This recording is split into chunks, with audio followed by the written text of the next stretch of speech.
Hey guys, I'm going to show you guys how I'm going to be setting up all my tests for at-home learning. I'm going to be using Google Forms. I hope that this can help some of you guys decide what you're going to do for your tests as well. So I'm going to be using Google Forms. It's pretty simple. You just log into Google, scroll down from this squared dots, and click on Forms. I'm going to be doing a chapter 6 quiz because I've actually been working on things, but then I had an idea like, oh, hey, I should share this. So chapter 6 test. Now I'll go over to my math. I use my book. If you guys don't know how to go there, let me go back to the main page for you. So you're in your Connect Ed area, my math grade 4, because that is what I'm teaching this year. I will go select chapter 6 and I will select practice, review, and reflect because that is where the tests are. I'm going to scroll until I see this icon. This icon means it is the documents or worksheets. I like to do a combination of vocabulary and the chapter test. So I'm going to click on opening the vocabulary test, and I'm also going to click on test 2A because that is the one I decided. So this would be 1A, 1B, and 2A. So here are the answers for it.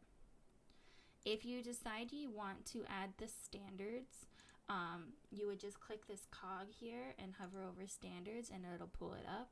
Sometimes they don't have any standards associated with any of the resources. Sometimes they do. I included the standards in the diagnostic test just in case parents are wondering why they're taking a diagnostic quiz. All right.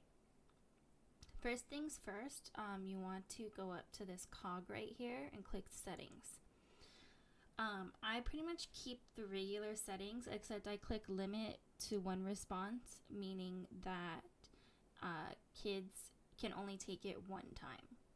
I also go over the quizzes tab and I click on locked mode because they can't change tabs and go use Google or something to find the answers.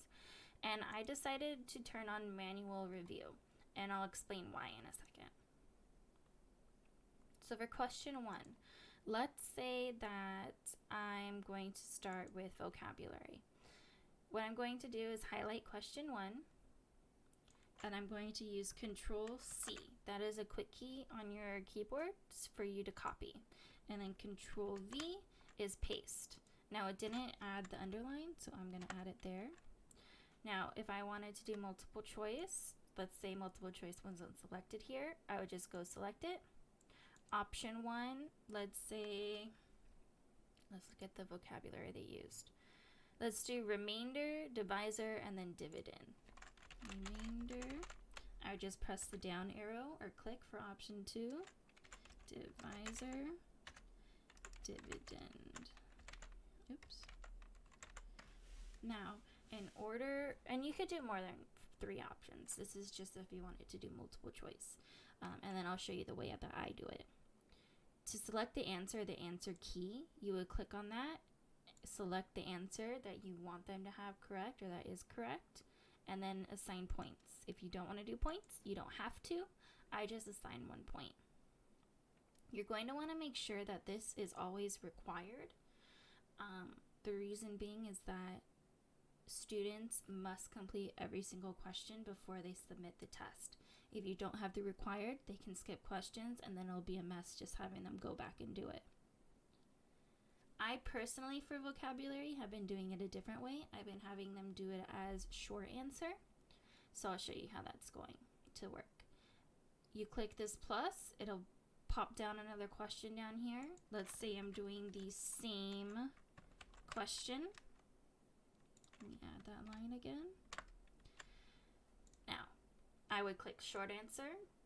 What I do is I like to take a screenshot of the vocabulary test, and then I would just crop it to include this chart. In order to take a screenshot on Windows, you would just use your Windows key on your keyboard, whatever that looks like. It might look like the Windows Foursquare flag looking thing. or whatever, you would hold that key and then the print screen key, which is above your insert. Alright, so let me do that really quick. Once I'm done doing that, I would click this icon here, browse for a file, scroll down to my screenshots. I have a lot because I've been doing this all day. And I would open the screenshot. And then voila! I have my box here. Right here is where they would type in their answer. And for my answer to be put in, it would be dividend. I would assign a point. Right here, I'm not going to check this box. The reason being is because if I check this box, anything that the kids type in can be marked wrong. I want to leave it open for me to manually review it, just like we selected at the beginning, because if the kids spell it wrong, maybe they forgot an E or an I would just say, okay, that's fine.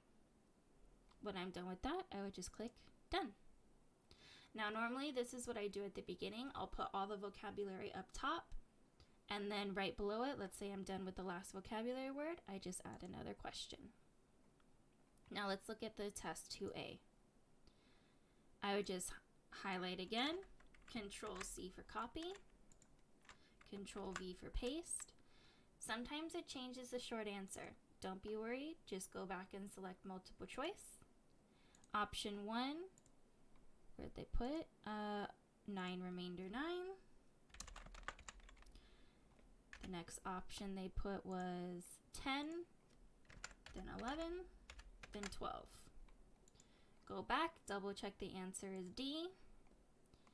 Answer key, D12, assign a point, you're done.